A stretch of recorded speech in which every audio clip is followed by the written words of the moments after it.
From a demon-filled childhood to a demon-filled religious community, we've found all the footage that explains the Paranormal Activity timeline.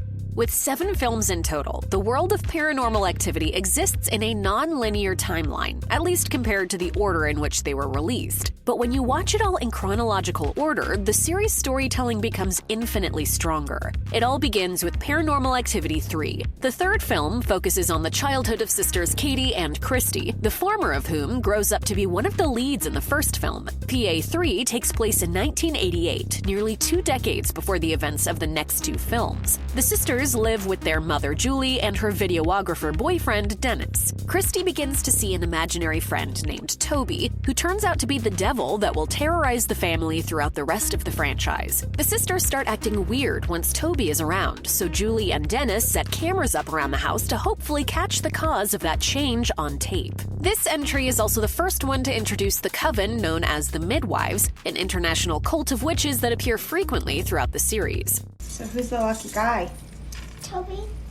Wait, what did she say? Let's go. It's bedtime, girls. Let's go. Things get a little blurry with Paranormal Activity 2 as the initial sequel lines up chronologically with the first movie by the end, but the second film starts a few months before the first and includes conversations about Katie and Mika's supposed supernatural encounters from the first film. It might sound a little confusing, but when you watch everything in chronological order, it makes a little bit more sense in practice than in explanation. Paranormal Activity 2 centers on a now adult Christy and her husband Daniel after their home has been broken into and torn apart. The only items stolen is a necklace that Christy got from her sister Katie. Curiously enough, their new baby Hunter is the first male to be born on Christy's side of the family since the 1930s. Christy is convinced that the house is haunted and begins to suspect that the events were caused by the demon who messed with her and her sister when they were kids, with the new target being Hunter. The hauntings escalate to a harrowing degree, and when the first 2 Paranormal Activity films finally align, it's a tragic and terrifying reveal.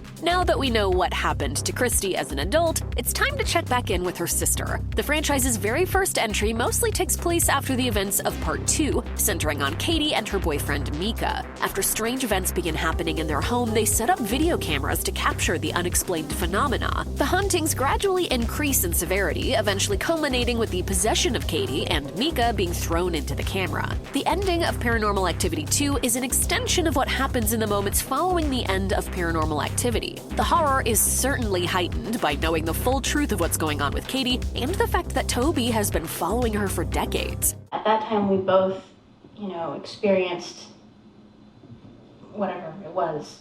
The events of Paranormal Activity 4, Paranormal Activity The Marked Ones, and Paranormal Activity The Ghost Dimension all line up chronologically with their order of release. The 4th outing is the first sequel to the existing storyline. While the story may seem mostly unrelated to the previous events, the film's connection through the character of Robbie effectively expands the mythos and pushes the legacies of Christy and Katie forward. The Marked Ones is a spin-off that takes place in Southern California and centers on a family completely unrelated to Christy and Katie. The supernatural occurrences have to do with a group of witches known as the Midwives, who have been brainwashing women to give up their firstborn sons to create an army of possessed young men. This storyline directly correlates to that of Paranormal Activity 3, and in the Marked One's final moments, it brings things back full circle to the first film. The Christmas set to The Ghost Dimension was originally intended to be the last release in the franchise, as it ties up loose ends from the previous installments. Toby, the Midwives, Christy, and Katie, and other earlier characters all appear or are at least referred to. This sequel ultimately does mark the end of the original storyline, with the next entry serving as an unrelated reboot.